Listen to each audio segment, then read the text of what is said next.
Saya Muhammad Reza Nurhaya, NIM 048.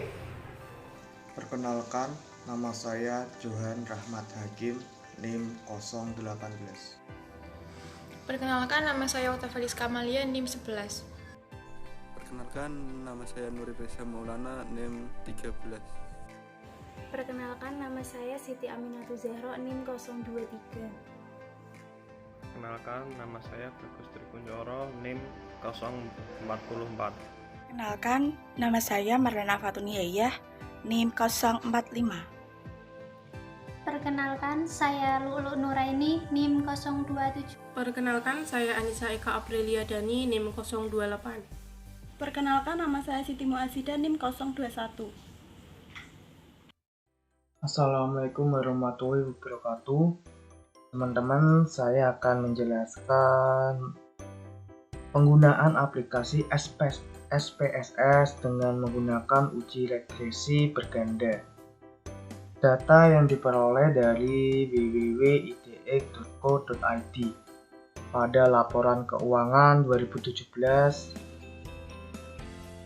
dan datanya seperti ini. Saya akan menjelaskan secara singkat ya teman-teman. Untuk prosedur pengolahan data itu sendiri, kita harus menyiapkan datanya seperti ini. Dan sebelum ke data view, sebelumnya kita harus men-setting variabel view seperti X1 dan labelnya saya kasih nama harga saham. X2, label namanya saya kasih nama ROE, dan Y dengan labelnya saya kasih nama ROI. Nah, jika sudah, kita langsung ke data view. Untuk res 1 itu sendiri kita ada caranya sendiri teman-teman. Lalu kita buka data view. Untuk prosedur pengolahan data, uji normalitas data itu seperti ini teman-teman. Klik analyze. Kedua,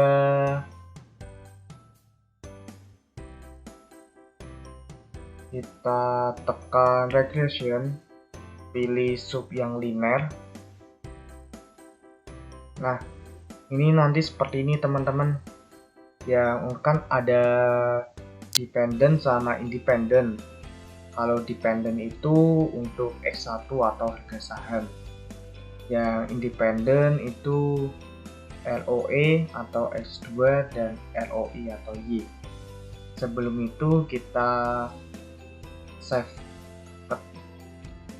ketuk save, dan residunya yang ini ditekan ya teman-teman.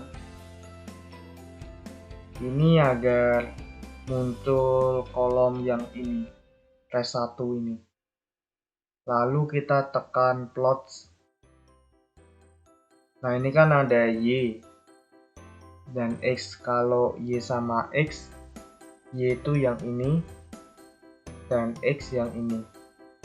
Untuk standar residu plots itu histogramnya dicentang sama normal probability-nya plotsnya dicentang. Nah, jika sudah itu pasti muncul kayak gini teman-teman. Nah, ini outputnya. Ada variabelnya, model, ANOVA, sama ini, dan ada card-nya juga.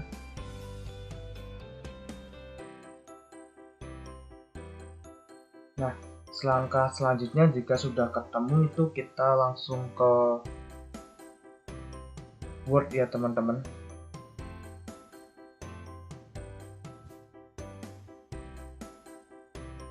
Mohon maaf teman-teman, saya akan menjelaskan secara singkat teman-teman, dikarenakan memiliki terkendala memori. Untuk uji normalitas itu sendiri itu ada 5 pengujian, yaitu uji normalitas, uji ketepatan model regresi, uji pengaruh secara simultan, uji pengaruh secara parsial, dan yang terakhir itu interpretasi model regresi. Untuk membahas yang pertama itu uji normalitas. Itu dalam pengerjaannya itu ada 2 pengerjaan teman-teman. Yang pertama uji signifikan dan kesimpulan. Jika signifikan itu sendiri berdasarkan hasil dari uji normalitas residu menggunakan Kolmogorov, signifikasi yang diperoleh adalah lower bound, sehingga dilakukan penilaian terhadap signifikasi pada uji Shapiro-Wilk. Ini teman-teman, Shapiro-Wilk diperoleh sebesar 0,347. Ini signifikannya itu lebih besar daripada 0,05 ya teman-teman. Jadi kosongnya itu diterima. Dan untuk kesimpulan itu sendiri, residu regresi linear berganda pada kasus ini berdistribusi normal, sehingga uji regresi dapat dilakukan. Untuk mengerjakan uji ketepatan model regresi itu kita harus mengambil dari output SPSS terlebih dahulu ya teman-teman. Jadi diperoleh S² sebesar 0,804. Ini R²-nya ini teman-teman. Nah, ini R². Jadi nominalnya 0,804 dan diartikan 80,40%. Variasi harga saham dapat diperoleh oleh faktor ROE dan ROI, sisanya yang tadi sisa dari 80,40% jadinya 10,60%. Itu sisanya teman-teman. Untuk dijelaskan faktor lain yang tidak terdapat dalam penelitian ini. Yang ketiga, uji pengaruh secara simultan. Cara pengerjaannya itu ada 5 teman-teman. Yang pertama, susun hipotesis terlebih dahulu. Yang kedua, taraf nyata. Ketiga, statistik uji. Dan keempat, uji signifikasi. Dan kelima, kesimpulan. Untuk susun hipotesis itu H0 merupakan ROE dan ROI tidak memiliki pengaruh signifikan secara simultan terhadap harga saham yang dibeli. Dan sama sebaliknya seperti H1, yaitu ROE dan ROI memiliki pengaruh signifikan secara simultan terhadap harga saham yang dibeli. Jadi perbedaan H0 dan H1 itu tidak memiliki pengaruh dan memiliki pengaruh. Kalau H0 itu tidak memiliki, jika H1 itu memiliki pengaruh. Ini untuk statistik ujinya harus ngambil dari output SPSS tadi ya, yang namanya ANOVA.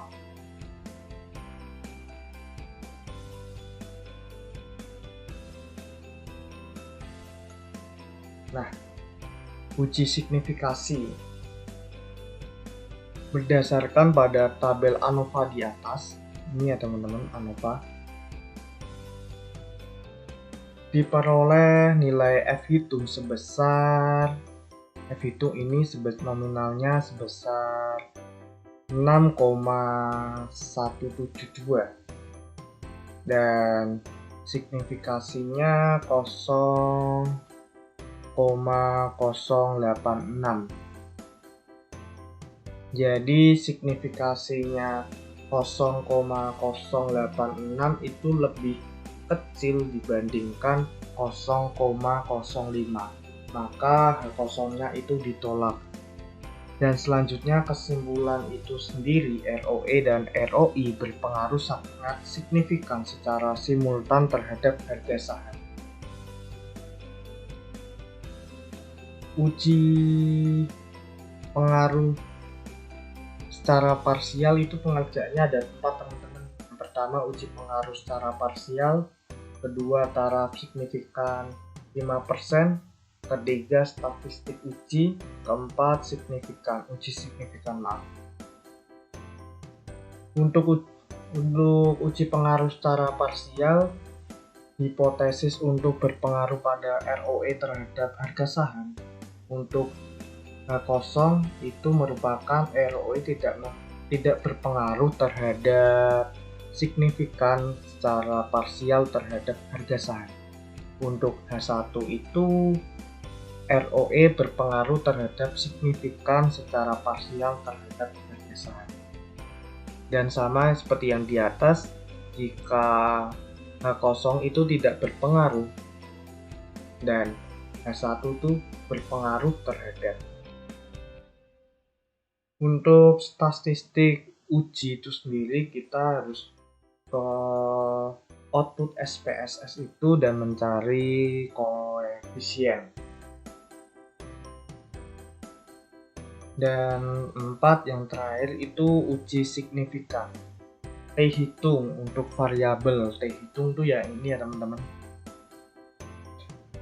T hitung untuk variabel ROI sebesar 0,787 ini teman-teman.